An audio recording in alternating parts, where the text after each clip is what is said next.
প্রতি বছরের মতো গত বছরেও খুব ভালো শীতকালে সবজি চাষ করেছিলাম। যত রকমের শীতের সবজি হয় প্রায় মোটামুটি 99% আমরা ছাদ বাগানিরা করার চেষ্টা করেছিলাম। শুধু ছাদ বাগানিরাই নয়, যারা গ্রাউন্ডে বাগান করে বা যারা অনেক বড় চাষের জমিতে করে নিজস্ব শখের জন্য, তারাও কিন্তু করেছিলেন। শীতের সবজি হয়েছিল ভারী সুন্দর। আর তার মধ্যে সব থেকে দেরি করে হয় এই রঙিন ফুলকপি এবং রঙিন বাঁধাকপি।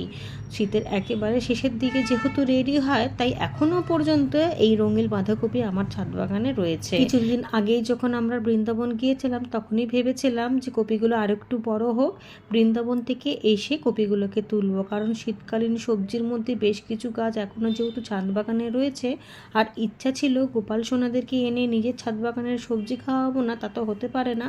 কারণ এতদিন পরে গিয়ে কি আর গরমের সবজি পাবো? কিন্তু এসে দেখছি শীতের এই সবজিগুলো তো বড় হয়েই গিয়েছে, তোলার মতো হয়ে গিয়েছে, সাথে নিজের থেকে হওয়া বেশ কিছু গরমের সবজিও তোলার মতো হয়ে গিয়েছিল। তাদের মধ্যে লঙ্কা, বরবটি তো আমি তুলেই গোপালকে ভোগ দিয়েছিলাম, আজকে এই বাঁধাকপিটাও তুললাম। এরকম আরও দুটো বাঁধাকপি গাছ এখনও রয়েছে, সেগুলোকেও এই কদিনের মধ্যে তুলে নেবো। রঙটা দেখুন কি মিষ্টি কালারটা হয়েছে, খেতেও বেশ ভালো লাগে।